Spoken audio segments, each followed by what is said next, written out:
and welcome to another edition of Taking Over. I am Ol'Ed and Frazer, and I am joined by the one and only, the natural Astrid Pizarro. Astrid, how you doing today? There you go. I'm doing better today, not that I'm not fighting Twitter trolls. How are you doing? Yeah, you had some fun with some people deciding that standing up for women's wrestling is being annoying, if I remember the word correctly. Yeah. All kinds of There fun. you go. We got our friends in the Hot Seat podcast joining us. We got our friend Barry Monkey in the crowd joining us. Well, that was a decent show, mostly. I'm sure we'll get to the rest of the mostly after in a little while. As I put in the title, did NXT cool off from its heat wave last week? Absolutely, like 1000% they did. Heatwave was a hell of a show, and this was a Tuesday. It was a Tuesday. It was a Tuesday. There is it was okay. One remarkable moment on this entire show. There are some fun moments, but nothing remarkable on this show. Yeah. Maybe you disagree. Let's see. Oh God, not women's wrestling. I suppose we have to. Thank you, Barry. I know that your tongue is firmly planted in your cheek with that comment. I greatly appreciate it. I was sitting here, like I said, I watched All In the other night. I reviewed it for our local establishment channel with Bobby Munson. The women's match was one of my top 5 favorite matches of the entire night. Like, it really was. It was a really decent women's match. I wish there had been another one. I could have done without a stadium stampede, a casket match. I'm not calling it a coffin match. Without the Jack Perry Funko rules. Yes. Well, the Jack Perry Funko rules pop match, whatever the hell is FTW title match. Oh. Whatever. They had 4 matches that were like anything goes, and I'm like, I could have done without 4 of those. We could have saved some of those for the division. But all those was a good time. I had some fun with some friends. We had some laughs. It is what it is. But now we're here to talk about NXT, and the highlight of this show was the women main evented. They were featured throughout with video packages, and we had the start of the NXT Global Invitational for the Heritage Cup. Yep. Or the Heritage Cup Global Invitation, something like that. It's way too much words for tournament. NXT Global Heritage Invitational. There you go. Yeah, it's just too many words and none of them are in the right spots. No, but like I said, it was a good show. I enjoyed it. I watched the whole thing. I didn't take a lot of notes, but I watched the whole thing. Might as well start from the beginning. We start right with the schism in the ring after our Heatwave recap package, which we're not going to go into because we all talked about that last week. What did you think of this match? I want you to go ahead and talk about this because your man, Mr. Julius Creed, was foremost and frontmost in most of this match. No, I feel like this was a great choice for an opener. It's like I knew it was going to be good, but it was going to be that good. I loved when Schism comes in, they already have a plan. It's like, here, just like they mentioned last week, that just because you have a door in the steel cage doesn't mean it's, to keep us inside. Is, we have other people here as well. So I like how they started with, I feel like they kept you at the edge of your seat, even though you knew the Creeds were going to win anyway, but like the in-between was still like nice to watch. I love watching it, and not only that, but then they have Brutus, and they're like, this is the power, let's take him away from the group. So we have the Schism followers take away Brutus, and Julius is fighting by himself. The door is locked. He's basically doing a handicap match at this point until I don't want to say halfway, but it feels like about halfway during the match.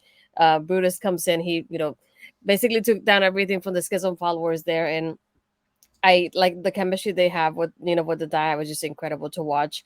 I think one of the highlights was definitely that Brutus ball towards the end, because Julius had both of them on his shoulders as Brutus came in for his Brutus ball, and even that there was the one armed power bomb from Julius as well. There's just like, I felt like all I heard was holy beep, all the whole thing during the end of it, and it was like I loved how like the crowd was so hot for it to begin with, and to know that this was the beginning of the show. I loved it. And of course, the Creeds won, so they reinstated to NXT now. Yeah, I had a good time with this. I really enjoyed it. Mama Fries, not so much. We're about 8:30 at this point. She's like, "When is the good wrestling gonna start?" And I'm like, "We just had a really good cage match. We just had a really good cage match. What are you talking about?" She's like, "No, it's not anything." And I'm like, "Oh, okay." I gotta have a chat with Mama Fries then. Barry Monkey says what I thought. Julius was effing brilliant in this match. He was fantastic. They gave him a spotlight like nobody else in this match. But we have to talk about how great the Dyad did here, because they sold everything perfectly well. They did an amazing job making the Creeds look like $1 million here. Yes, Julius is strong. Yes, he's freakishly strong and he can do all kinds of great things. The ankle lock with the one arm power bomb. Fantastic. Love it to death. It's great. Julius is fantastic. But it takes two to tango, and those two other guys in that match absolutely killed it. And we know that this might be the last time that we see James Drake and Zach Gibson in NXT. Because we've been saying it for a while, their contracts are expiring in October, and it doesn't sound like they're coming back. They have made it clear they want to explore free agency. Before we get into that, we have a couple new friends that have joined in. Melball, hello! We also have Dara Amazing jumping in. Hello, Dara. Thank you for joining us. But no, I absolutely love this tag team match. Brutus ripping. There's something great about ripping a cage door off. It's just always great to watch, especially when it works the right way. Like when Kane did it and the chain didn't break, it looks really funky. When Mark Henry tries to do it and he grabs the wrong side of the door and it doesn't want to come off, it looks funky. But he just grabs it. He looks uber strong, hulks up, goes ahead and brings it into the ring as a weapon. Like, there's no part of that doesn't hurt. Like, as I'm not an in-ring competitor, but I can't imagine cage matches are fun, because of all the hardcore type matches, that has to be the one that hurts the most, because you can't do anything to a cage to make it comfortable. Yeah. You gimmick tables so that they break easier, so it doesn't feel as bad when you go through it. You know, you can make sure with a hardcore match, when you're hitting with weapons, you're not really hitting all that hard most of the time, so it makes it easier. Can't do that with steel link cage. Like, chain link steel cage is just another beast. I love it. Don't get me wrong. If I had my choice, I'd go back to blue steel cage. I would go back in a heartbeat to my blue steel cage of my youth. But absolutely adore this tag team match. I thought it was great. Creeds get the big win that they needed. Puts them back in. And by the way, the Creeds versus D'Angelo family, sure. We've seen that in bits before. I'd be down to see that again, especially with both of them as baby faces. But we move on to the next part of the show, and this is where things get really interesting. We get the Global Heritage Invitational introduction, where they go ahead and explain everything. Astrid sent me pictures that I didn't get loaded in just yet, but we'll get them loaded in as the show goes on. Basically, there are 8 competitors, and as Barry Monkey says, it is nice that they are going ahead and putting in this Global Invitational, constantly pretending that England, Scotland, and Jersey aren't all the same country. And they kept saying Jersey as a country, which made me look it up. I'm like, why do you think Jersey is a country? I had no idea that Jersey was a self-governed city-state, essentially. It's part of the greater UK area, apparently. But I do love that to make it more international, we have 3 people from Europe. And also, to make it more international, they made European Charlie Dempsey American. We do have our friend CBRS Entertainment joining us. Thank you, Chris Best, for joining us. If you haven't seen it, please go watch the tribute show Chris Best, OMD, and Carl Carafel did today on Turnbuckle Talk, where they talked all about Bray Wyatt and Terry Funk. So definitely after this, go ahead and give that a watch. It will be my tomorrow morning. I'll be going ahead and getting that in there. But we go ahead after we get the introduction to that. We have Tony and Stax sitting backstage with their titles, talking to each other. And Carmelo Hayes walks up and plops his title down in front of theirs. And I'm like, ooh, they're going to start something here. And they're like, nope. They're all friends. They're all chit-chatting, having a little bit of back and forth, talking about, well, who's next for the world champ? And over come the Street Profits. And I was like, ooh, I like. Yeah. Loved seeing the Street Profits here. That was fantastic. The Street Profits go ahead and they start talking to Carmelo, and it feels like they're trying to get him for this Bobby Lashley thing. But I really hope they don't. Not yet. I want it to be a little bit longer because I need Carmelo in NXT to talk about him on a weekly basis. But Melo says, you know what? I got this asterisk I got to take care of, so I'll see you all later. I got to go do business. And then it just leaves them with Tony D'Angelo and Sax. And Sax is like, so I hear y'all used to run this place. Yeah. We did our fair share of running it. And I'm like, no, you didn't. To be fair, the Street Profits never ran the NXT Tag Team Division. Because for those who are unfamiliar with the NXT Tag Team Division in the times of the Street Profits, this is at the height of DIY, Viking Raiders, when they were War Machines. No, they weren't. What were they? They were the Viking Raiders, weren't they? At this point? No, they were War Machine to begin with, and a little bit of the Viking, I think. Yeah, they had another name. I forget. Was it War Raiders? I think was the NXT name that they got. They mixed the two together and got War Raiders. Yeah. But like the Street Profits ended up taking the titles by default when everybody else broke up or moved on. So they didn't run NXT like they trying to make us all believe. But I'm sold on this match. Give it to me. Give it to me now. I will take this match in a heartbeat. Yes, please. Any thoughts on this promo package? And then, before we get there, then the ladies start fighting as we see Kelani, Dana Brooke, and the guy's just like, the hell? And the Street Profits go, man, NXT got wild since we left. Yeah. That is very true. Oh, and I forgot to mention for the Schism and the Creeds match after the Dyad loses, Ava's nowhere to be found at ringside. I know this is storyline wise, just to like say that this issue was disgusted that they lost, and that's what she left. But no, I like this part because it just took me back on that Carmella Street Profits connection. I was like, oh my god, make it happen. I love Tony and Sax having that little bit there with them too as a tag team that's been in through NXT already, and I was like, I wouldn't mind seeing this match sometime soon. And yeah, like you said, the chaos of the ladies. I thought it was funny because I thought the segment was over and I started hear yelling, like, what's going on? I don't see anything. But suddenly the girls are just like fighting it off in the back. Or like, I forgot if it was the referees that were like trying to separate them too. And I was like, what was that? It was chaos backstage. Dar Amazing, we did talk about the Julius one on Powerbomb. It was a thing of beauty. That he was doing that mid ankle lock too, by the way, which is fantastic. I do love Barry's comment. It was odd seeing the D'Angelos act like fangirls, all giddy with excitement. You know, everybody has the people that they like, and the Street Profits, like I can see the connection there. Dar Amazing, also the Street Profits return, yes. And we had Dar Amazing saying, "Boo, where are the Canadians? We don't need them. We have enough of them here. We don't need them in there. It's fine. No Canadians. It's okay."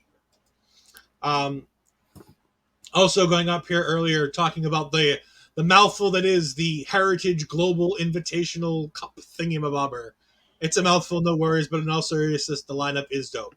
And yes, the graphics have been put in by Astrid. Thank you very much, Astrid. We do have the graphics where it is going to be, although you can't see it down here, that is Axiom being covered up by the Payback logo. Tyler Bate, Charlie Dempsey, and Butch on one side. Nathan Frazer, Joe Coffey, Akira Tozawa. I was so happy to see. By the way, I am so stoked that we get Akira Tozawa in this because I am a big Tozawa fan. I think he's fantastic. I would love to see him come back and stay down here in NXT. As we know, it is 1 point for a draw, 2 points for a win. We'll go over the rest of all that stuff as we go. It follows the similar things to the Heritage Cup. It's a 12-minute time limit. The matches don't have rounds like a British rounds match, but you have the same 12-minute timer that you would have in a British rounds match. So I like that. Actually, British rounds matches are longer, actually, because they're 18 minutes. I'm sorry.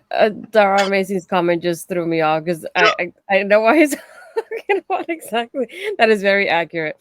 No, I like the lineup of how they posted it there too, and I did like not only Butch in there on one side, but Tozawa on the other one, showing two people from the main roster from both brands there as well. So I like having that balance there too, and within the lineup that we have. Yeah. And to keep up with this tournament, we're going to need our Rogue Energy. And if you want your Rogue Energy, go ahead and scan that QR code right below Ashley. She's pointing to it right now. Or you can go to rogueenergy.com. Use the promo code OLEPODS to get 10% off your order. Rogue Energy is a fantastic, sugar-free, healthier alternative to your favorite energy drinks. They have some fantastic flavors. Most of their products come in a tub. But if you're in the United States and you want it, you can go ahead and get a couple of those flavors in cans if you need to get it in a can, like our friend Astrid, who loves her energy drink in a can.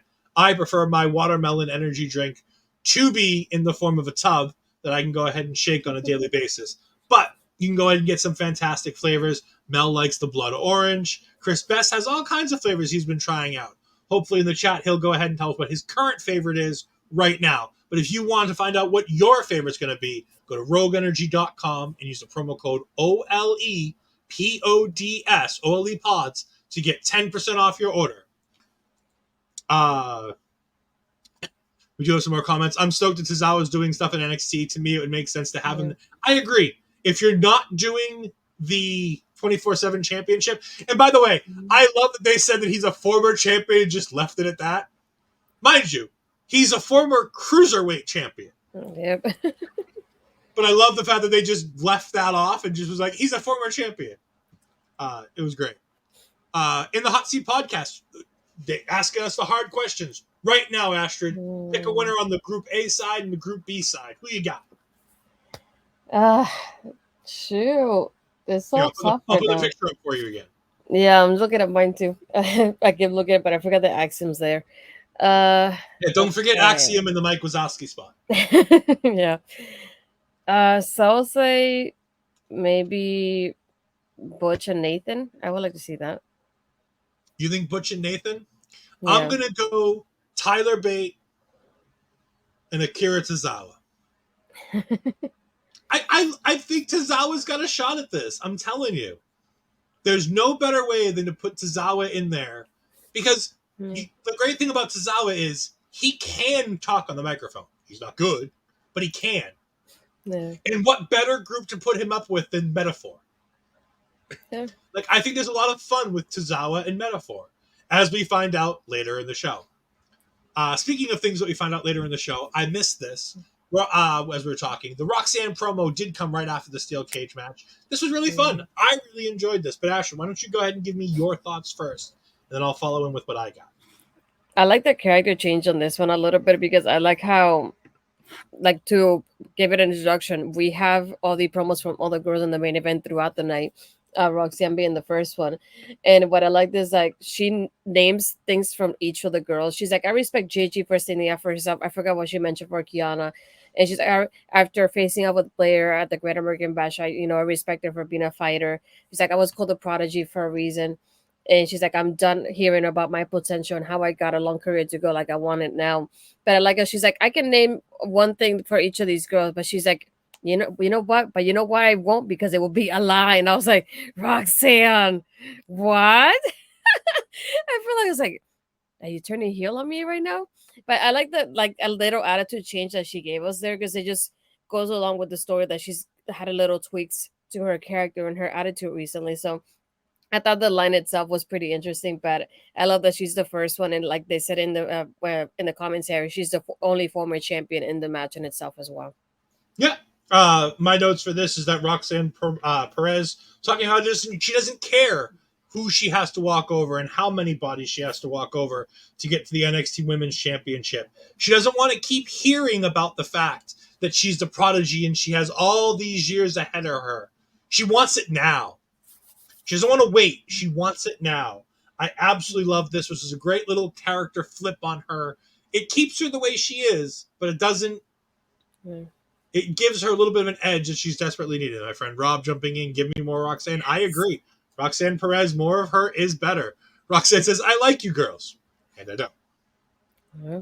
It's the epitome of all babyface promos. I really like you, but I'm going to beat you. Yeah. Yeah, we get the champ. We went ahead and talked about the champs.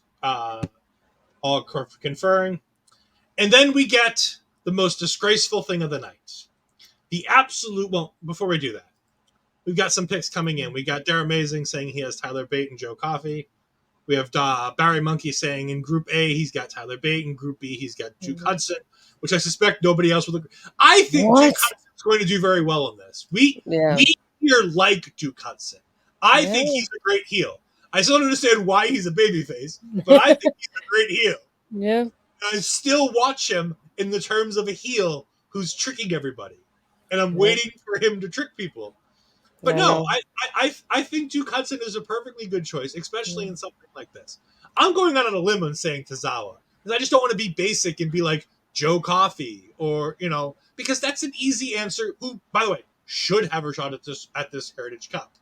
But I just think it'd be fun to give one of the main roster guys the opportunity. You can't pick them both, so you got to pick either Pete Dunne or him. And I think it's so much better to just go ahead and pick Pete Dunne to lose to Tyler Bate, and then have Tyler Bate have to go face-to-face with Axiom. Chris Best does say that he's enjoying his watermelon and blood orange. So, there we go. Getting all of our stuff in. But the disgraceful thing of the night here, the most disgraceful act, Metaphor, up there absolutely disgracing the former Toxic Lounge. Holy ground that was the Toxic Lounge is disgraced by these awful people in the Metaphor. Just despicable. Oh, by the way, there was also a match here between Butch and Charlie Dempsey, which was ace. I really enjoyed this. This was fantastic. Yeah. It took me a moment. I was like, where's he going with this? Like, what I have here next is not disgraceful at all. What the heck? Yeah. Oh, no, it is. It is, because we see Metaphor in the Toxic Lounge, and that is... Yeah, but I was thinking of the match and not the... No, I had a bunch of fun with this. I really enjoyed it. These two guys work so well together. We'll get to Barry Monkey's comment in a minute because I wholeheartedly agree. But that's for when we get to the Ilya Dragunov segment in a minute. But back to the first match where Butch and Charlie Dempsey just tear it down with a ground-based joint manipulation, finger manipulation, the kind of thing that turns my stomach in a good way. Like, it makes me cringe and go, ooh, but not like a death match does, where I'm like, oh, that's disgusting. I don't like that. You can see how all of this is general in, like, just hurts, like how, like, bending the finger back. We've all had our fingers bent the wrong way and how much it hurts. So, like, joint manipulation is just so great. Oh, goodness. It's the Meta... No, it is not the Meta Club. We're not... I like that one, Meta Club. Toxic Metaphor. Daphne, how could you? My poor Toxic Lounge, disgraced by these awful, awful people. But no, this match was fantastic. I thought Charlie Dempsey was going to win here, but I was very happy to see Butch pick up the win. He was dressed like Pete Dunne. I'm sorry. I put Pete Dunne in my notes. I didn't care.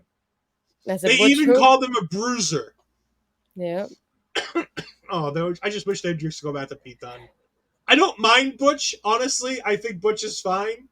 But, like, I just miss calling him Pete Dunne because that's what I see him as. Not only that, but it goes back to, like, I guess we'll talk about it now, the Tyler Bate interview where he's like, yeah, Butch is, a former rival, one of my greatest rivals. We had, like, a lot going on. I was like, I know. I don't like. Yeah, but what matches did you have, Tyler? Because I've never seen you wrestle Butch. I've seen you wrestle a guy named Pete Dunne who looks an awful lot like Butch. And then he mentioned Axiom in the way he did, and I was like, oh my god, he has the two people right there with the name changes in that one interview. But the way he talked about Butch, I was like, this hurts me because I was like, I just want to go, say it with me, Tyler. Pete Dunne.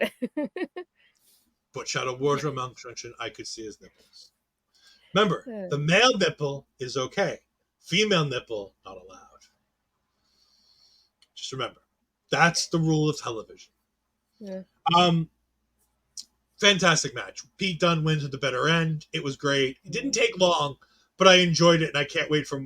I want more of this. Like, I want him to come back to NXT just so I can have more great matches with Pete Dunne down here. Yeah. And could you imagine Pete Dunne and Carmelo Hayes? Bad. Pete Dunne and Wesley. That's not helping. How about this one? Pete Dunne versus Trick Williams. Yeah. After seeing him with Dragunov last week, yeah, I'd like to see what he could do with Pete Williams. With Pete Williams. Pete Williams. Yeah, get him in there with the best Canadian wrestler in the world, Pete Williams. Oh my god. Yeah, smacked. Yeah, I don't blame it either. Oh, no. Yeah, sure. I guess so. I mean, it'll be better than what we're going to get next week, but, we'll get there when we get there. Yeah. We have Ilya Dragunov walking backstage. And then Dragon Lee is being interviewed, in which my mother goes, "Hey, is that Dominic's dad?" And I go, "No, that's Dragon Lee." She's like, "Oh, that's his uncle." And I'm like, "No, it's not his uncle. They're not related." No. Mama Fry is thinking all mass wrestlers are all the same person. I love Mama Fry. She's great. She's not feeling well, so I'm giving her the pass on that one. Yeah. But he's sitting here talking about how he... Gas in Spanish. Dragon Lee doing a basic interview. Mustafa Ali comes and makes it that much better. I mean, like, you know what? I know what you're going to say. You're going to say you want a singles match, but you already had one. It's not fair that you've already had one and I haven't had a singles match. Oh my God, Mustafa is the most annoying man in the world, and I love it to tears. It is so good. Because he's not wrong. That's the funny part. He gets to say all this and not be wrong. So he says that it's not fair, that he needs to have his one-on-one match, and he basically tells Dragon Lee, "Yeah, so you agree with me, right?" And before Dragon Lee can say anything, he just walks away. And then Dragon Lee goes, "I don't understand." No, he said, and then he said, "No confío en él," so he thinks like I don't trust him. Oh, is that what it is? I thought he said "no comprendo," which means I don't understand. No confío en él. Oh, no confío en él. Okay. Yeah. Close enough. I thought he was gonna say something about like I didn't understand everything he said because I knew like he used a couple words that if I basically like words. English. Yeah, I was like I would have been like that would have made more sense to me. Hear him say like what did he say and that kind of thing. But when he said I don't trust him, I was like I don't know what that has to do with what just happened. But I guess we'll see. I mean, it has a little bit to do with it. I mean, it's all about trust. It's all about everything that's going on. It's fine. But yeah, we then go ahead and we move on to Ilya Dragunov in the ring. He puts over Trick Williams really good. He says that Trick did a really good job. Trick was fantastic the other night and really showed him what he has, and that Trick is no longer a sidekick. That Trick is legit and Trick is real. And I'm like, oh, that's nice. He tries to get the crowd to cheer for Trick Williams. I'm like, okay, so they really want this Trick Williams thing to keep going. Yeah. Like, all right, I'm down for this. And then the metaphor gets involved. You know those moments where you have, I don't know how much Looney Tunes you've watched, but you have the Roadrunner and you have the Coyote, Wile E. Coyote. And the Coyote will chase the Roadrunner and he'll run off the side of a cliff. And he'll stand there for a second and everything's okay. And he's like, yeah, everything's fine. And then all of a sudden he falls and he just falls down into the day. That was this. Dragunov was doing fine. And in the beginning, Noam Dar gets involved and he's saying some stuff. And I'm like, okay, it's fine. And then it falls off a cliff. It just fell off a fucking cliff. Last Legend was unintelligible. I could, as Barry said earlier. Where is the line? Right here. Where is it? I know I saw it. I think I know. Delete it? No, I don't think we deleted it. It's got to be. Here. Yes, there it is. Yes, I couldn't understand a word Last Legend said. They need something. I agree. She just started piping in things and whatnot.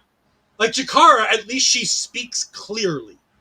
Real, recognized, real, I think was one of the only things she really said that was of substance. But like, at least she speaks clearly. But Last Legend could not be bothered to speak clearly. I couldn't understand what she said. Oro Mensa said something in German that I don't understand. and never got translated. But apparently, I think it was like Puff the Magic Dragon or something like that. I don't know. But Yeah. Ilya Dragunov thought it was a bit childish. Was like, "Oh, haha, you're talking to me in German."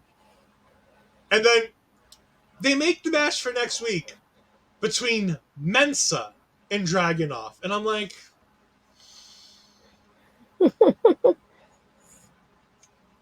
no, Yes, bad, please do. bad Rob, no. Yes, do it. Um, thoughts, opinions, less hateful outrage than me.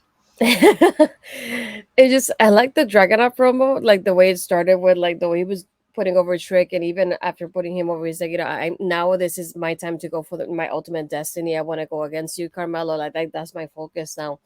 Once though I'm Dart interrupted, I went, why? This was fine. They could have ended it right there. Is it just felt like a hot mess. And another thing I don't like about Lash is like her voice is like I don't want to say squeaky, but when she's like almost she's like screaming in a way, but she does it in such a way that you don't understand what she's saying, and I don't like it. I really don't. It's like skis skis skis skis, and I'm like, well, you're going so fast. Hold on. I'm like, I know English is my second language, but Jesus, it takes me a little bit sometimes. And with English her, is my first language, and I still don't understand what the hell and she's saying. it took me a while. I'm like, what the heck are you trying to say? But I feel like this promo would have been done better if it hadn't gone interrupted, because I feel like it was going so well, and then interruption didn't make it great for me at all. And it was like, what was the point in this? And then it just made me laugh though when Noam Dar goes, yeah, I'm off for the next few weeks until like No Mercy. So I was like, okay, so he's gonna face off against Dragunov. So he's like, no, you're going against Or, and I'm like, Well, no, see that's the thing. He starts to say it like I think it's going to be him, and then Oro yeah, interrupts and puts himself in the match. yeah. So just yeah, no, it's a no And for me. I also I don't understand why we're Dragunov is fighting to go against Carmelo Hayes. Mhm. Why are we having him involved in the Heritage Cup Yep. shenanigans with Noam Dar, knowing that Noam Dar's next challenger is the winner of this big tournament? And by the way, you've already told us that Noam's not wrestling for 5 weeks. Yep. So, like, what? Dragunov gets to wrestle Noam Dar for the hell of it? Yep. Like, I don't understand why Dragunov would do this other than to just beat up Noam Dar, which honestly we'd all want to do. Yeah, I was gonna say I don't blame him for that one. That one, but Yeah. it didn't. It's a no from me, as Astrid said. We then get the promo from Von Wagner. Or as I have it, this is Von Wagner's most sexual promo since he turned characters. He said, "Come Tuesday, Braun, it's going to be me and you. We're going to be fighting again. And I'm going to be bringing the hard wood with me. So all you got to do is bring your ass here." And I'm just like, And you're gonna get tabled. Great in one promo. as they say in the Raw watch along, Dr. Pepper, Dr. Pepper, Dr. Pepper. I don't want to see this. I don't want anything to do with this. I want Baron Corbin versus Von Wagner because I still am mostly interested in seeing that match because that seemed fun, but I want nothing to do with Braun Breaker anymore. I just want him to go to the main roster. I really, really wish he'd just go to the main It's like roster. you can skedaddle now. We're good. But the match is going to be next week, and it's going to be no DQs. So that'll be great. Right? Sure. We get women's match number 1 on the show tonight. 1 of 2. Only 2 matches, but again, lots of time focused with all the different promos for the main event match. And the main event match got decent time. So, in the grand scheme of things, while 2 matches isn't great, it's better than most shows do. And this kind of, for the competitors involved, this match got way more time than I thought it was going to get.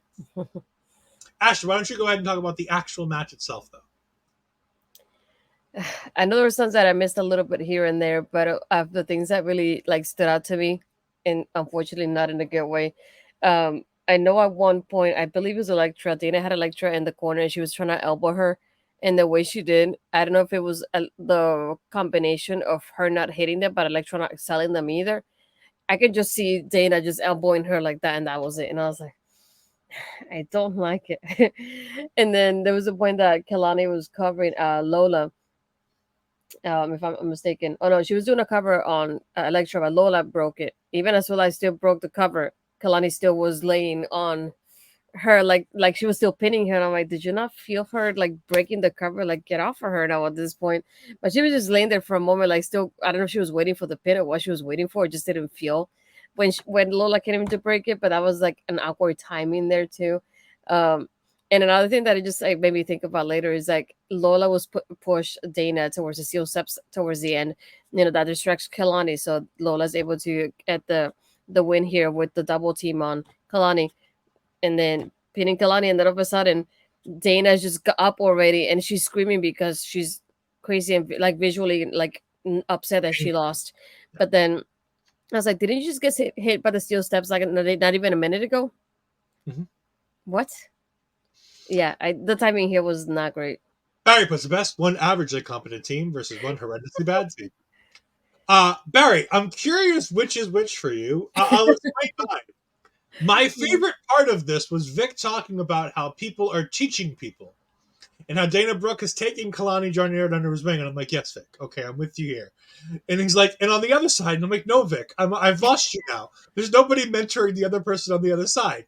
And then he starts with Lola Vice is mentoring. I'm like, the fuck are you talking about? Did you take a Booker T pill?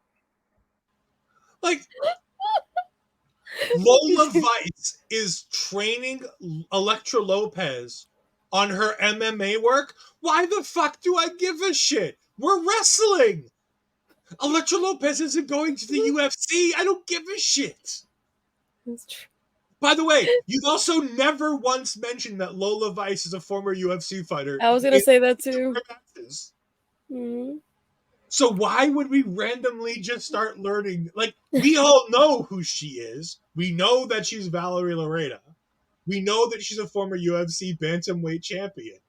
But why? Why would you tell us that, assuming that we know? Like, this is a Booker T line. Also, speaking of Booker T lines, they had an entire conversation about Booker being hot and sweaty and about not telling Charmel. And I'm like, oh, God. I missed that part. Jeez. Why did we just have Jerry Lawler out there? Like, honestly, at least with Jerry, I know it's coming and I get it. It's funny. It pops back to an Attitude Era in a time where that stuff was okay. But, like,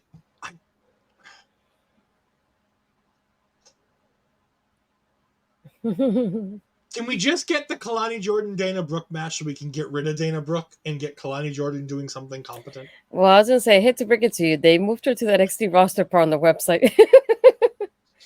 So I don't think she's leaving anytime soon. Lola and Elektra are best friend goals. Like, I have no problem with Lola and Elektra. Yeah. I thought they were really good in this match. They were really good in this match. They had a double team move, especially like that ending though was really well done.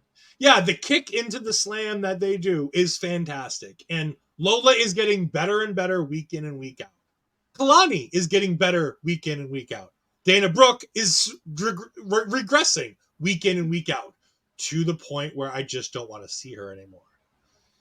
But no, between the commentary in this match and me half paying attention to the match while I was trying to get my setup reset up, because I have finally gotten my room set up to have my television as a second screen.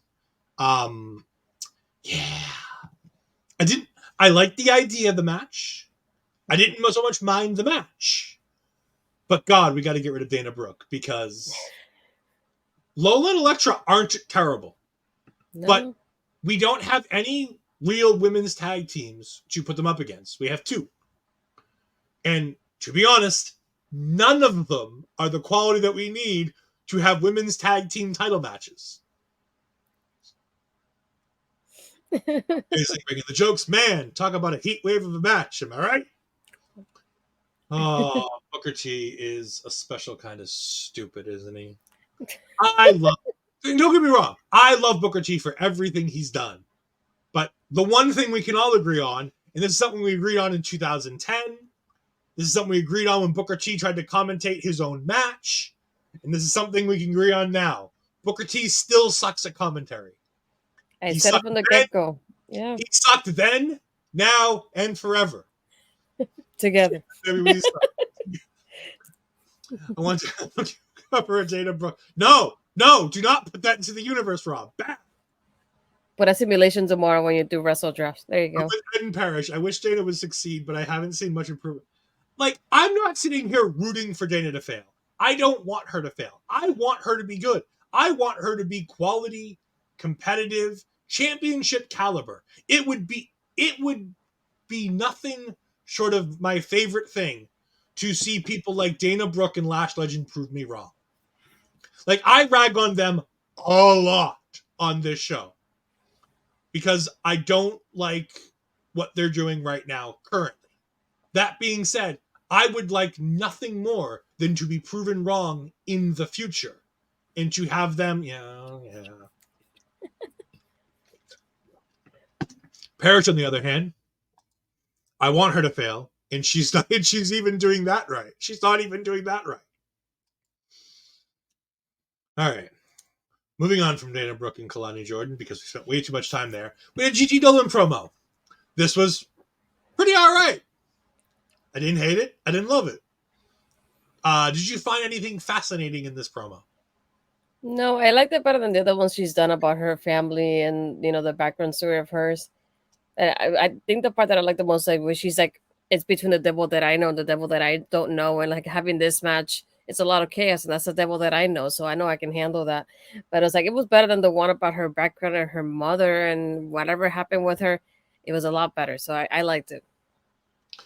And then we get, I'll be honest, with the exception of the main event, my match of the night. Surprisingly, my match of the night. And as much as I liked Pete Dunne versus Charlie Dempsey, Eddie Thorpe versus Donovan Dijak, or just Dijak now. I love this. I thought this was great. These two have such a fun, fantastic chemistry working together, where they just have this ebb and flow, where they just work well. Dijak brings out the best in Eddie Thorpe so far out of anybody he's worked with. He can take and sell as a big man better than most. In his years working with people like Keith Lee and Jay Lethal, you can see it in the way he moves and works in that ring. That he knows exactly when he has to sell, when he has to be strong and no sell. He does a really fantastic job. Eddie Thorpe proved everything he needed to in this match. The story of the match being that belt that Dijak needs a little bit extra to get the advantage over Eddie Thorpe. I like that because Dijak's the heel and you're allowed to cheat and you're allowed to have that little bit of extra as the heel. I liked Eddie Thorpe trying to use it on his own, but trying to use it as a whip before Dijak gets the better of him. And then Dijak gets the belt on the outside when the steel chair gets introduced and he gets the cheap shot for the win. Fantastic. Great way to do it. It books us to another match, possibly either the week before No Mercy or the week after No Mercy. We can go ahead and get a match between them in a big spot to have Eddie Thorpe go over and have the big win. But I thought Dijak and Thorpe looked fantastic here. And again, more progression towards Eddie Thorpe as a character, more progression towards Eddie Thorpe as a viable championship contender. I was really enthralled with this. What about you? Yeah, I think my favorite parts were like those parts in like when they have the count out and they're like, are they gonna get like that count out win? And when you get Dijak going, I'm gonna beat your ass, and just grabs the chair like he's about to do it, and then we have that back and forth between him and Eddie Thorpe in this part. So I like that aspect of like he feels like he needs that to be able to beat Eddie though, and that storytelling within the match was definitely my favorite part of it. But yeah, it's like I'm looking forward to having them having the match again, just to have Eddie have that victory that he needs over Dijak. Yeah, I think that there's a lot of good stuff happening here. They've done very well with Eddie Thorpe. Like I said, they were a little slow in getting us the reasons why we need to care about Eddie Thorpe and what his character means. But now that they've given us that and they're starting to progression here, I could see him in the North American title picture. I could see him in the Heritage Cup title picture. And I can see Dijak moving up and going ahead with the Westleys and the Carmelo Hayeses and the Ilya Dragunovs and being in that NXT championship picture. I could see him winning the NXT title in the next year or so. I think that'd be great. We have lots of great Dana Brooke jokes in the chat. You can go ahead and read those at your own. It's fantastic. Again, I wish Dana Brooke nothing but the best. Unfortunately, she's not going to succeed at that, so it is what it is. After this, we get the Kiana James promo, where Kiana James talks about how she's going to go ahead and win the match and what she means and what it means to when you hear the name Kiana James. And I go, I think about Taryn from accounting. When I hear the name Kiana James, all I think about is Taryn from accounting. And she's like, it means success. And I'm like, no, it doesn't. It means Taryn from accounting. And even Taryn from accounting doesn't mean success. And she's good. What are you, Kiana? You're a knockoff. You're not even as good as the real brand. You're the knockoff brand. Oh, we're gonna bite that one in the ass later on, aren't I? Anything that you want to talk about from Kiana James promo? I like that she starts listing things for each one of the girls. I like one of my favorite ones. Those Roxanne. What Roxanne has been through a lot. Like, oh my god. Do you just like lists? Do you just like when people list things?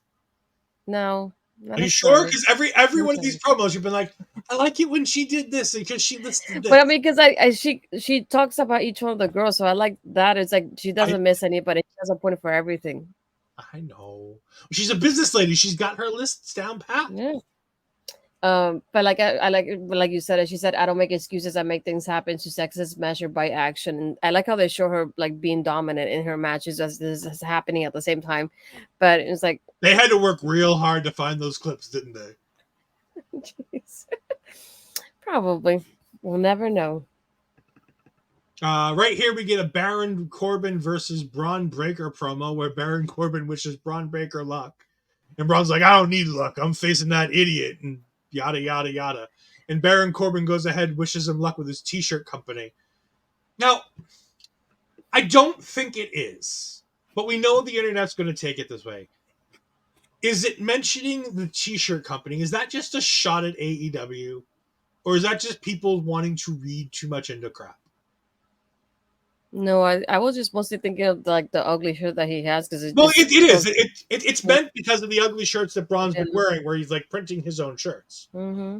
But we all know how AEW started. It started as the t-shirt company, and I wasn't sure if this is one of those small veiled things that WWE does every now and then, where they do a small veiled threat or tactic. I was mostly thinking of the way that Braun cuts off his shirts because I don't like how he does it. It looks terrible on him. So that was my mindset when I was like, yeah, I don't like what I'm seeing right now. But I thought it was funny. He's like, yeah, it'll be your end of days. And he goes like mocking him. Like Braun says that to Baron, but it's just funny how Baron throws it back at him too. And he's like, good luck with him next week. And he just pats him on the way. He's like, just make sure you don't get tabled. And then Braun just mocks him with like, I'm like, he does that face that my younger sister does. And I just thought of my younger sister when I'm watching this, like, I don't know if I like it. I'm like, it's just a childish thing, but I don't know if it was random, I guess. Yeah. I don't remember if this is where they had it, but we're going to go ahead and talk about it here. They have the Bray Wyatt promo. Yeah. They talk about Bray Wyatt. It still hurts. It still sucks. I was playing my WWE themes playlist and Shatter came on today. And that theme is so good. We miss Bray. And again, if you want to go ahead and have a more in-depth talk about Bray Wyatt and Terry Funk and the legacies and the careers that they had, please go ahead and check out Turnbuckle Talk. They did a fantastic job earlier today while we were watching NXT, so we couldn't be a part of it. But I know that they obviously killed it because those guys are fantastic. This is where I believe we had the Trick Mello promo, where Carmelo Hayes came backstage and he was talking to Trick Williams. And they were talking about the championship, and he's like, "Hey, I saw that you did a good job last week." He's like, "Yeah, but I still got this work to get rid of this asterisk." And I'm like, Carmelo, there is no asterisk next to your win. You won. There's no asterisks. Nobody other than Carmelo Hayes is even giving a second thought to the fact that Ilya Dragunov ran his head into that title. Nobody. Even Ilya doesn't give a shit about how the match ended. He just wants another shot. Yeah. Only Carmelo has it stuck in his own head that it's that he's not proved it enough. Mm-hmm. And I loved how they've turned Carmelo into a little bit of an asshole here. Mm-hmm. Where he's talking to Trick, and he's like, "Oh, so you don't think I can beat him?" And he's like, "That's not what I said, Mello." He's like, "Well, do you think I can beat him?" And Trick takes a second to try to answer, and he thinks. He's like, "Oh, okay, I get it. You don't think I can win either, do you?" And he walks away, and he's like, he's just like, he's talking to nobody. He's like, "No, I don't think you can win. I know you can." But Mello's not there to hear it because Mello walked off because Mello's being a bit of a jerk. And it's great because it's positioning Trick Williams as a babyface. And when this turn comes, it's going to be fantastic. Yeah. And I really hope that there's a match between the two of them before Mello goes up. It's going to hurt me real bad when this turn happens. And it's all Mark's fault. Yeah, I was like, he's planted that idea ever since that I haven't been able to stop thinking about it every time I see them together. And then this, it just reminded me of those rom-coms when they said they have that kind of breakup scene in the climax before they get back together. That's what it reminded me of when he goes, "I don't think I can. I know you can." I'm like, the best part was Trick was all excited because he was talking to the Street Profits. And we were about to get a match between Carmelo Hayes and Trick Williams against the Street Profits. Wow. And then Carmelo shat all over the whole moment. And I'm like, damn you, Mello, you ruined something nice. Speaking of something nice, Astrid, you have some news that I want you to go ahead and share with everybody, and I can put it in the chat as we'll get to the people talking in just a moment. I should have used the breaking news, like, since we're still in the BO kind of mood, but it's too late. You know what? Breaking news, something important. There you go. I don't think it'll be that important, but still. No, I got accepted to the V-Shop affiliate shop, so obviously the price is not going to change for you, but if you click on the link and you shop through my link, then I get a percentage of that. So I'll be promoting them more often now as the affiliate now. So that's the link. So if you can shop and using my link. The clickable version of the link is in all three chats for the three of us. It will be in the YouTube description of the video on both the Our Local Establishment version and the Astrid Pizarro version. We just want to congratulations, Astrid. Congratulations. Great job on being accepted to that program. And like I said, especially right now, we're talking about, Dar Amazing saying rest in peace, Bray and Terry. We got HBC bad guys coming in saying hola. And then he talks about, I remember how terrible Trick was on the mic when he first arrived. Nice to see him grow since then. He's done amazing work to get here. But when talking about Bray Wyatt, if you want to go ahead and buy some Bray Wyatt merchandise, now is the time. All the net proceeds from all his merchandise is going to his family. Go ahead and use Astrid's link and go ahead and pick yourself up a Bray Wyatt shirt. Pick yourself up a lantern. Pick yourself up whatever you might. If you're just shopping on there and you just want to make sure that, to give it a shot, just in case you might buy something, go ahead and go through Astrid's link again. They're all in the chats. In each of our chats, there is a link for it. You can go in there, and it doesn't cost you anything different. All you do is you use that affiliate link, and Astrid gets a little bit back on the back end every time you buy something. So you don't have to spend any extra money. When you buy something from www.shop.com, you're getting the same goods at the same price, the same everything. You're just helping Astrid out along the way. And it's good to help our friends. HBC saying fire. We got Dar Amazing saying yay, Astrid. Yes, it's very good. We're very, very proud of Astrid for that. We move on to the next thing, which is the Los Lotharios backstage. I like it. They finally started talking. Yes. We don't just get text chat between the two. Barry Monkey would be very happy. There's no more texting. They were in the same room talking to each other. And I like that they both have this like scratch on their chest. And you see Angel Garza trying to wipe the blood off of his hands. And I like that imagery of the blood and the scratching. And how they have to scratch and claw their way back to where they were. And they talk about how they had everything and it was ripped away. And how the greed for the spotlight and the greed for women and all this other things, it tore them apart. It tore them away from what they were supposed to be doing. Honoring their grandfather, honoring their family lineage. That the best thing that they have going on is that they have family and they have a togetherness. And they take the Los Lotharios shirt and they each have one side and they tear it apart. And they keep playing these moments from their career, and you see like the 3 scratches going across it. And I just thought that was really cool and interesting and different. Something we haven't seen before as they talk about being ripped apart. And they say we start from scratch starting next week. So next week, and it's as does Angel and Humberto return next week. We don't get Los Lotharios. So we might get a new nickname. I have a bad fear because Angel said one line and it makes me really worried. I have the blood, was it? The fire. I have the fire and you have the heart. Right. Mm-hmm. And I have a bad feeling it's going to be some kind of mix of fire and heart. Most likely in Spanish, and it's not going to work. If they called them Fuego Corazones, it's not going to be good.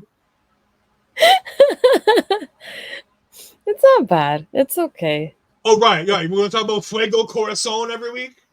Yeah. It sounds like a Spanish soap opera. Might as well. Today. Hold on. I'm going to need some ASMR here.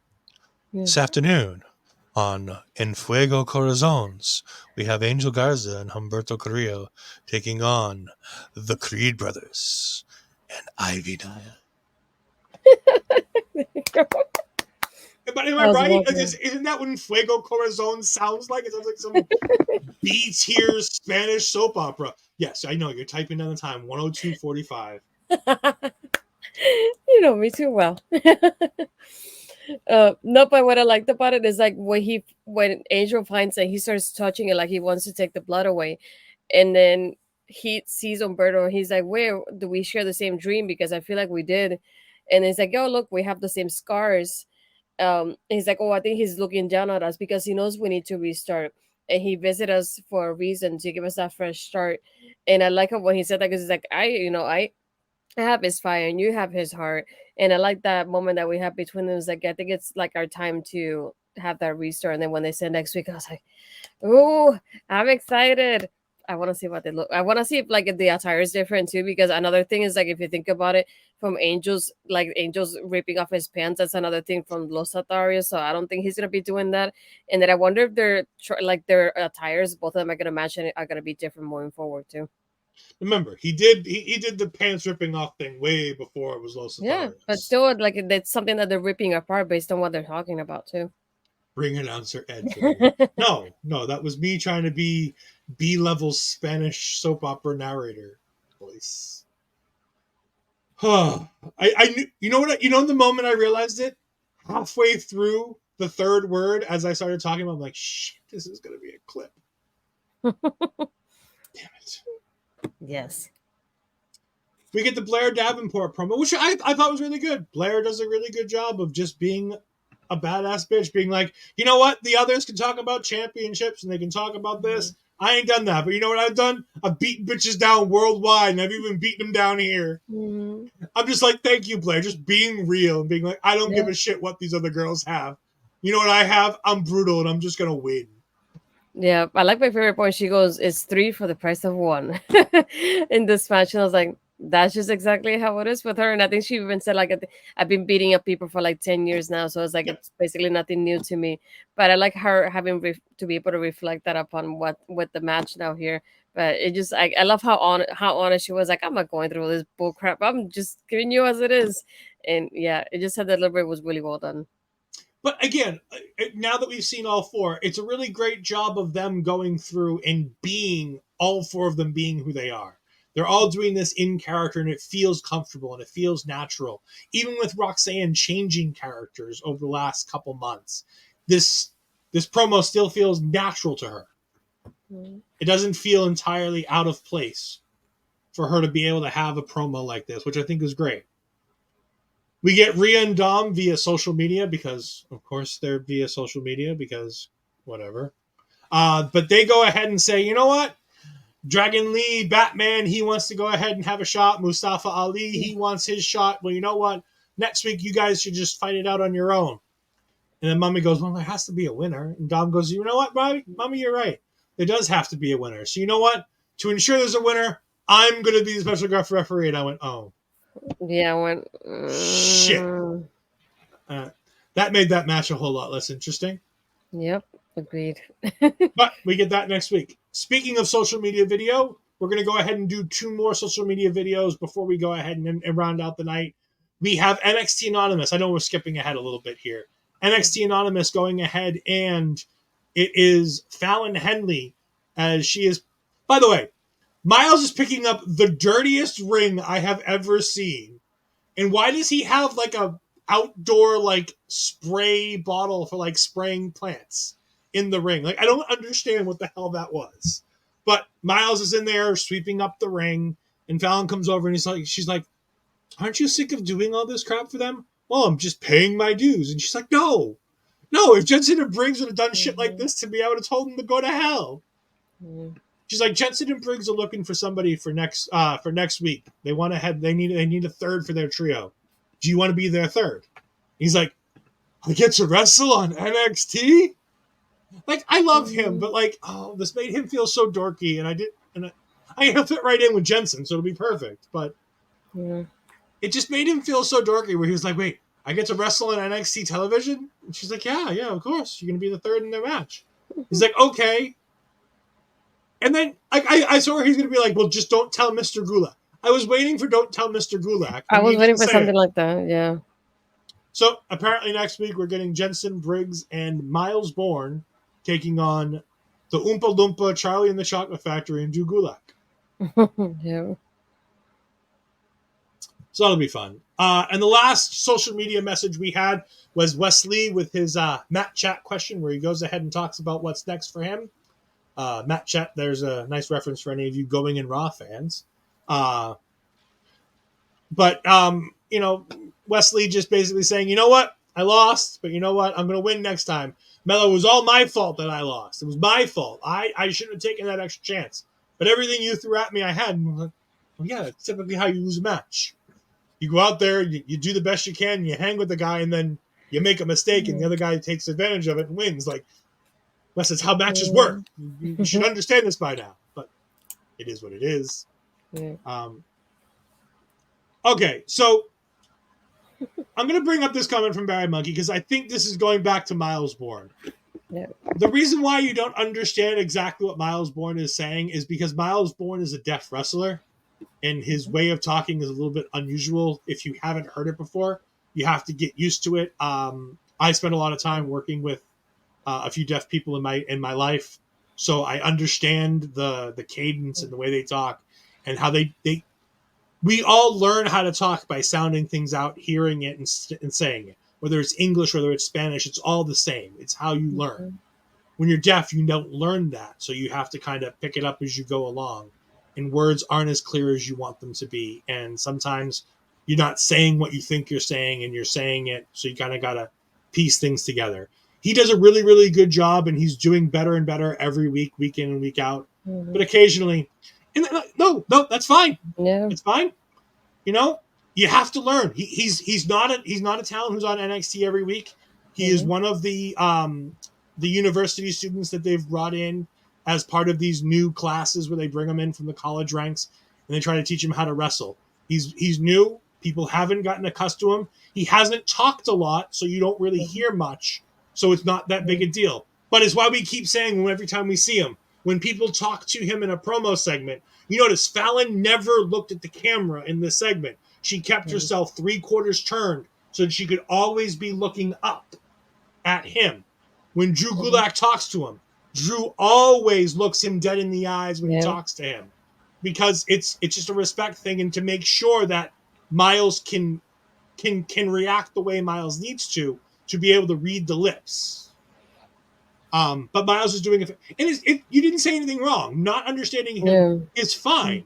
And once because you weren't making fun of him, you weren't like, oh, this guy can't talk. You were just like, I couldn't really understand what he had to say. And upon knowing this, next time you can listen a little bit more and you can try to understand it. And sometimes you won't. He wasn't mic'd in this interview. It was a bit hard to pick up a lot of the things he said. So it's not that big a deal. But, it's one of those things where it's them giving an opportunity to somebody. And Dar Amazing hits it right on the head. I was about to point that out too. I was gonna say, if you see a picture of him, he looks like a younger version of Randy Orton. He does look like a very young OVW Randy Orton. I expect big things from him. I think he's going to be great. But again, no, Barry. There's no ill will to that.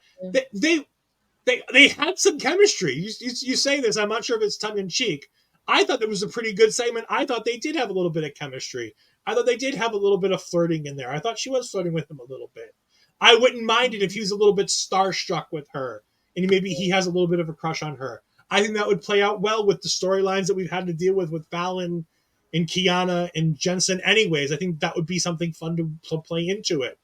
So I think that's all for it. I really like this small, quick segment. But it is nice to always point out when we get the opportunity to point out to people who like Barry Monkey, might not know. A deaf wrestler. By the way, how great is that and how accomplished do you have to be able to be considered a deaf wrestler and make it in this business? Because when you're calling matches in the ring, you typically have to do it like speaking into somebody's ear. Mm-hmm. So the amount of times he must have to practice and go over every single time, and the way they're going to have to learn things to help him call matches in the ring. I'm very excited to see it. And I'm very excited for some of our friends in here, like a Chris Parrish, like a Carl Carafel, like a Chris Best, people who've been in the ring before, to go ahead and give us insight on what it might be like watching a deaf wrestler and giving us feedback on what he's doing that you can notice that how he wrestles. So I look forward to asking them all these questions as we get to see more and more of him as the weeks go on. Sorry, I need a drink of water there. I apologize. We then get to the Joe Coffey versus Nathan Frazer match. And again, Nathan Frazer, one of your boys, I'm going to go ahead and let you take the lead on this one. What you got for me, Astrid? I didn't get to watch much of this one because the stream wasn't working, but I know the part that really stood out to me was the scary part with the ropes, when they bounced up the ropes and that Gallus distraction there. That was really scary to think about. This was one of those that I feel like it could have gone either way. I wasn't sure where, what direction it was going for, but yeah, it was very interesting seeing Joe just win it. I was like, that's really interesting to begin the tournament with this one, and having Nathan, who's been part of the Heritage Cup for the last couple months, be on the losing end for the beginning of the tournament here. But no, I feel like that had chemistry. I just felt like the match was really short. I don't know how long it was, so I would like to see that later. But yeah, just that part with the ropes, it was really scary to see. But other than that, I didn't get to watch much of it though. Yeah, I thought it was a decent match. It didn't have anything flashy. I don't think any of these matches are going to have a lot of flashy or special moments in it. They're going to be kind of basic. They've got to get them in 10, 12 minutes. We're going to have one or two of these things that are going to go to a draw. We're getting one or two of them. If they're giving us that you get 1 point for a draw, somebody's getting a point somewhere and losing the tournament because of it. After week one, we go ahead and we have the standings. Joe Coffey with 1 win gets 2 points. Nathan Frazer with a loss has 0. In the Group B section, we get Duke Hudson and Akira Tozawa, I believe, next week. I believe that was announced. And then we have Butch picking up the win, getting 2 points, and Charlie Dempsey picking up the loss and getting none. We are getting Tyler Bate and Axiom at some point, but it doesn't sound like we're getting that next week. It sounds like next week we're going to get Dabba-Kato versus Tyler Bate. Yep. So maybe we get some other version. Maybe it's Axiom and Charlie Dempsey at some point next week. I don't know. We'll have to wait and see, because I don't think they gave us a what comes next week this week like we normally get from NXT. Well, they did that. The only thing that I saw from my end, at least, because my stream wasn't working that great, it was a Lee versus Dragon Lee, with Dom as the referee for next week. Lotharios returning, and then Braun versus Braun with the no DQ, and then Tiffany versus the winner of the Fatal 4-Way for next week. That's when we were shocked that the match was happening next week. Yes. Yeah. Yeah, when they started talking about Tiffany Stratton versus the winner, we were like, wait a minute. So that means that the winner of the match tonight is immediately going to face Tiffany Stratton next week? What in the blue hell is this? Yeah. That was definitely a big surprise to us. Barry is saying, didn't they say that some matches are on Level Up? They might have. They very well might have. I wouldn't be surprised if they try to put some of those matches on Level Up, because they've only got so long and they have to get 3 matches a piece. So I think it's going to take them some time if they don't split some of these matches up to a different leeway at some point. They're going to have trouble getting them all in. But if they do happen to level up, we'll go ahead and we'll give you an update on them because Astrid will let me know, and I will make sure to watch Level Up for the first time ever and find out what happens. Hey, I only watch the highlights, but still. I don't even watch those. And then we have our main event of the night. No, you forgot about Chase U. Yeah, I tried to forget about Chase U, didn't I? No, this was the part when Andre is waiting for Thea to get to the class, and then he's like, "Where's Thea? Where's Thea?" And Dude's like, "Well, I don't know. She never misses a class. Maybe she's late." And he starts talking about Duke being in the tournament, and he started explaining the rules of the tournament. He's like, "Yeah, because he's representing Australia." He's like, I didn't know you were from Australia." He goes, "What gave it away?" Is what Duke says. It was like, "Well, I thought it was New Zealand." They keep just talking about the rules, like, if you get the 12 minutes, you get 2 points for the pinfall submission, 1 point for the draw, and then the class is over. And then Duke is talking to Andre. Thea arrives, like, "Oh, look who made it finally." And he goes, "Well, you missed the class, like you're late at this point." And she's like, "Well, who cares?" And then Duke, I like how he tries to defend her and be like, "Well, she has a perfect attendance. I think it'll be fine, though." I'm like, "Not anymore." And then she's like, "Well, I'm going to go anyway because I'm going to go hang out." And when they look, JC Jane's at the door frame. So she's going to go hang out with JC Jane. So she's getting poisoned. Oh, she's got a bad influence. Next thing we're going to see Kaz and Christopher Daniels out there with JC Jane as bad influence. No? Was it funny? No. Barry will get it. Barry will get that joke. No, it was terrible. I thought it was pretty damn good. I wonder if they, like, imagine if they dye her hair, give her piercings or something, make her like look a rebel to like Andre. I think that would be funny. She would. I've had enough of it already. But you liked her last week. Just keep going with it. I did, and then this week happened. No, Thea's already a bad girl, as in she's a bad at wrestling girl. No. I mean, yeah, they're going to turn Thea Hale a little bit, and then she's going to eventually turn back to Chase University when she realizes that life's not for her, and it's going to take them 8 months to do this because Lord knows that's what it took them for Jensen and Briggs and Kiana and Fallon and all that bullshit. So that took 1.5 years, so this should take at least 6 to 8 months. Great. Then we had the main event. This was really fun. I really enjoyed this. But Astrid, as our women's wrestling expert over here, more importantly, after having written the article and then dealt with trolls all weekend about it, why don't you go ahead and talk about, 1, the article, and 2, this main event? I mean, nothing new with the article there, but just obviously the discussion with Ol'Ed caused the article to get bumped up again, to put it like that. So I got a lot of trolls happening. So yeah, a lot of guys were mansplaining to me how to book a women's match for to a woman. But so here, this is how you do. No, I'm just kidding. Yeah, let me take notes. You should. I have great thoughts and ideas, and you should. I mean, look, I'm such a good booker that Tony Khan heard what my idea was and made the match for All Out. Like, I'm just saying. He heard the ideas. He heard the idea and he was like, "Boom, that's going to be the match at All Out," because Ed said so. I mean, he's only got a week to book stuff, and he's given most of the talent the week off. So, oh my god! Sorry, women's main event. No, what I like about this match is not only the pacing of it, because it was very fast paced, and even whether it got 10 to 15 minutes, it felt a lot longer than that. But not only that, but one thing that I liked about this, like the 3-way, even 4-way matches, is like we had, I think almost at every point in the match, it was at least 3 people in the match. It was very rare to have kind of like that one-on-one part. I knew that was what we call the Tower of Doom in the corner that I really liked how it ended up happening. Yeah, it was like Gigi looked great when she was helping with that part of it too. And my favorite part was like towards the end. We're here watching it together. And here we're thinking, oh, shoot, Roxanne's going to make it. She did the pop rocks not once, but twice at this point. And then I remember a few minutes beforehand, I told Ed, Kiana's resting just in the corner. She looks like she's dead at this point because she wasn't moving at all. And I go, oh, no. It's Kiana, isn't it? And then Ed goes, no, it's not. And I was like, she's not doing anything right now, which doesn't help my vision.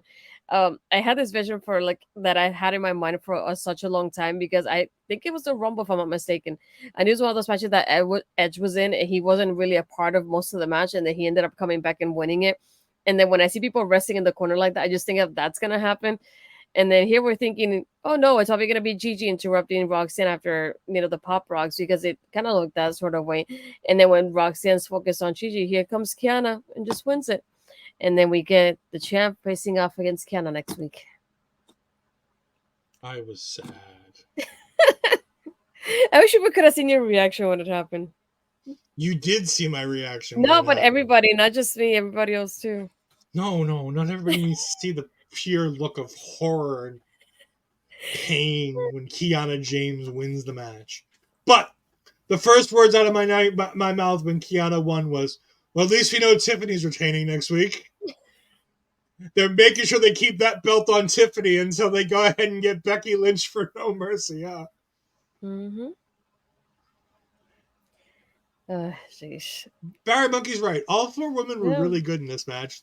This was a great. Gigi was a standout though too in this match too. Gigi did really so good in this match. Yeah, we've spent months talking about how Gigi and her lack of chemistry with a lot of the women's division that they've been having her work with. Tonight, especially with Blair and especially with Roxanne, she was on the top of her game. She was looking really, really good.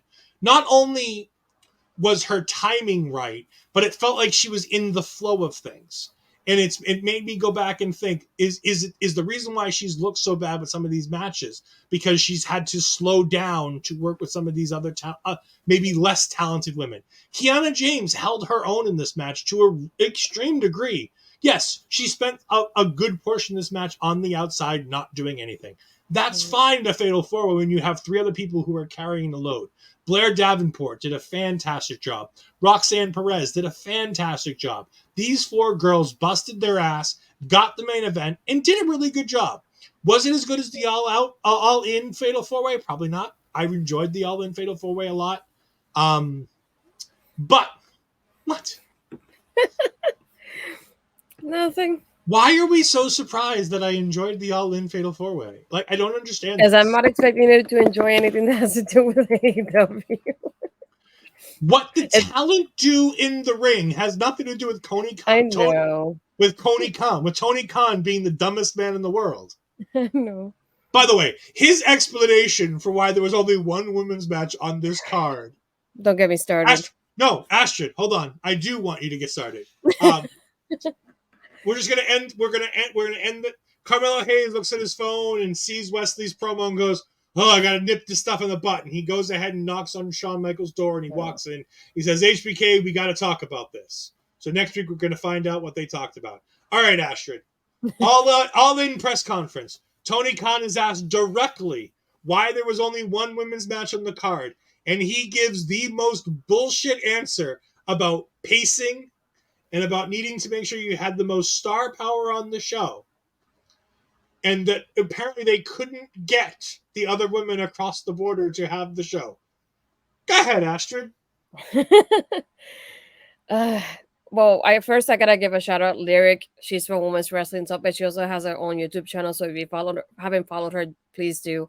She does great content, and I love that I believe she said she was the only Black woman in this like media room or whatever conference, if you want to call it. And for her to have that moment and to use it to speak up about this, I felt like it was great. And having her like say, it's like, oh, how come we only got 1 women's match on the card? And it just like his answer, it reminded me a lot of Triple H's answer at SummerSlam too, going around the bush of like, yeah, but the pacing and I can't get everybody in the card. And I was like, I get that. But at the same time, you had a 2-hour pre-show with 2 matches that lasted not even 30 minutes between both of them. You could have had like a little battle royal for a future title shot, something like that. And it's one of those things that it frustrated me so much. And I began to tweet about it over the weekend. It was like I basically said congratulations for All In, but still, why only 1 women's match? And I like that I had a lot of women supporting me, like Kate from Fightful, and even believe her name it's on Twitter is like Susanna. But we've always had a great connection talking about women's wrestling as well. And I got those little Twitter trolls as I was talking about earlier of like, when women don't belong in wrestling, and I'm satisfied with only one match. And I was like, well, it's like times have changed. One match shouldn't be enough. And especially when if you think about it from this standpoint, the pay-per-view was like what 5-7 hours maybe more or less between that and the pre-show. And 6 if you count the pre-show. yeah, so it's like about like between 6 to 7 hours to put it like that. And the woman only had like about 10 minutes out of those, 6 hours to put it like that. So it was like that. I know it's never going to be equal because you have the male rosters a lot larger than the women's roster. But at the same time, I just think of like there should be some kind of a better balance in that aspect to it. But yeah, so that made people like Kate want to reshare the article that I had done in July. And it was like, well, it's still relevant to this day. And yeah, I started getting a lot more traction than I thought it would. But yeah, but at the same time, I gained a lot of people that were supporting me through this whole point of like, yeah, I'm like, I want this person, this person to shine, but I don't see them shining every single week. And I go, yeah, then like, I feel like they could have done a blood and guts for the woman. I know Jamie Hayter was injured, but they could have done that with the other girls on the roster. Nothing happened there. And then I think before All In, they already had announced that Ruby was versus Atlanta was happening. So I figured that will happen for All Out. But like I said, it's like, when your pay-per-view is happening, you didn't plan ahead of time to like have something there and have people travel there. That was, the few things. I was like, aside from the women's match, the other women on the show were um, Trent's mom that was there and Julia Hart. I think that those are the only other two that were outside of like the women's match. And don't Well, get me wrong. Mercedes Moné was shown about 16 times. And Mercedes was shown in every other match except for the women's match, which made no sense to me. I was like, I would have liked if Saraya won and had that, that camera point to Mercedes of all people because it's totally there. And it's like thinking of like that connection they have between each other. It's like, oh, that kind of would tease a future match between them. But they kept showing them like during the trios match with the acclaims. I was like, what does she have to do with the acclaims? I don't get it. But yeah, there's so many things that I could like nitpick about basically, but I did over the weekend and ended up hitting a lot of people like hating on me or whatever, but I didn't care. I still spoke up for women's wrestling and I will never stop doing either. So there you go. We have our friend Bobby Munson jumping in. Good evening, Bobby Munson. We have Barry Monkey saying there's exciting news. Apparently Tyrus has left NWA. Yes, he has lost the NWA World's Championship to EC3. It is still too late. It is still fuck the NWA. It is still fuck Billy Pumpkins. Oh, but I would say though, talking about NWA as well, I know Camille lost the title, but I will say Camille, what a great champion. 813-day reign. Still impressive. That is amazing. So it's like I gotta give her congratulations to Kenzie Page. Yeah, that was incredible. So it's like I know it's bittersweet that the reign had ended, but again, Camille was such a great champion. Yeah, it'll be definitely hard to fill those big shoes.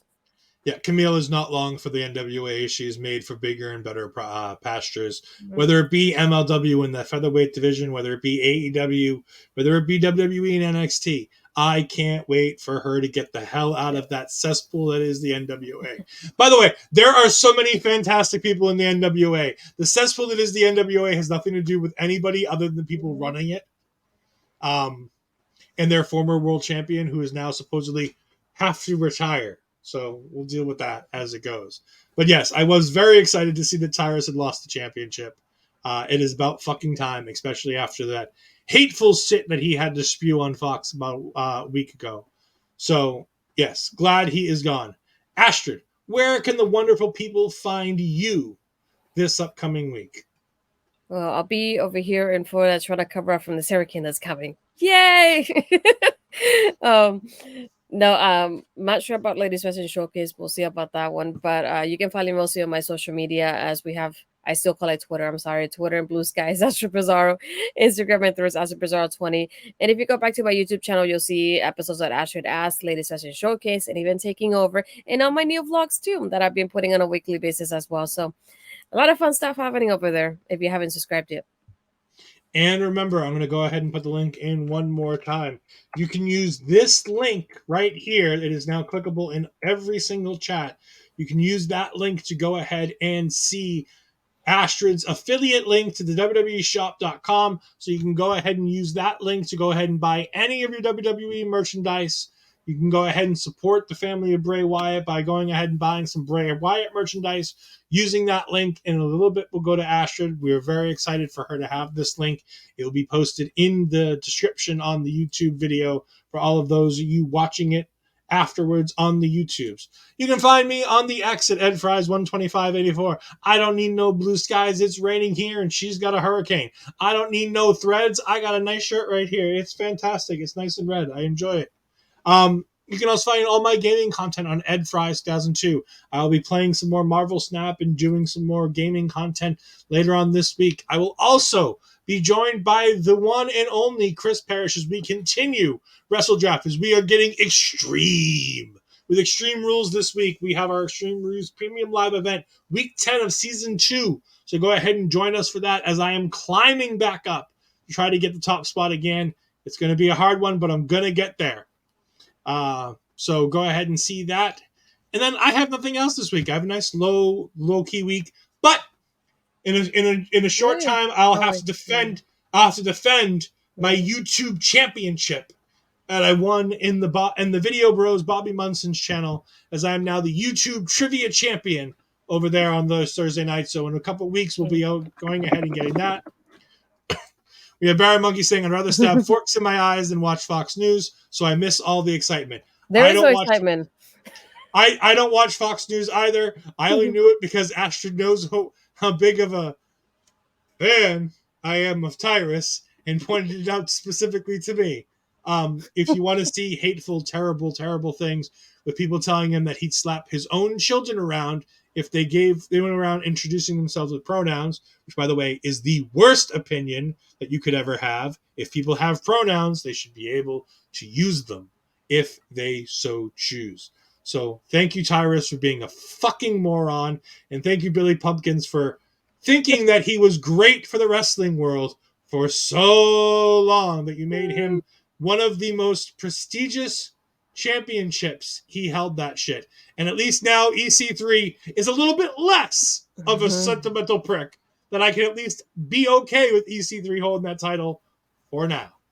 Yeah. Hopefully in the near future we can have somebody with some the only thing holding that title. I hope with this coming Barry doesn't mean that Tony Khan's bringing in Tyrus, because no. I mean, I was expecting Goldberg at All In, so I was disappointed when I didn't get him. But for things that are happening this week on our local establishment, before we head on out of here, we're going to go ahead and give you the calendar, and then we're going to go ahead and find somebody to rate. We'll see you in about a minute.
So those are all the wonderful things. Remember that WWE Payback is this weekend. We will have a preview show, probably live, this Friday night.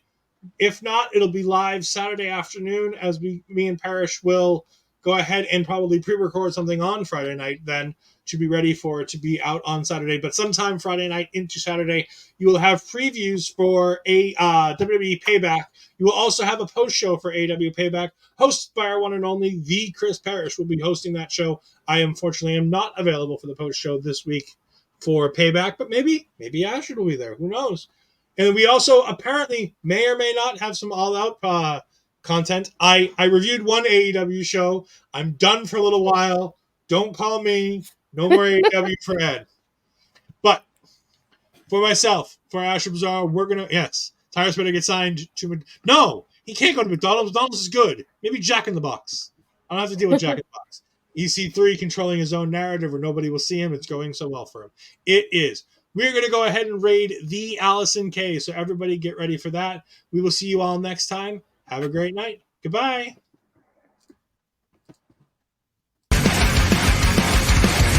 Everyone is watching me when I'm coming.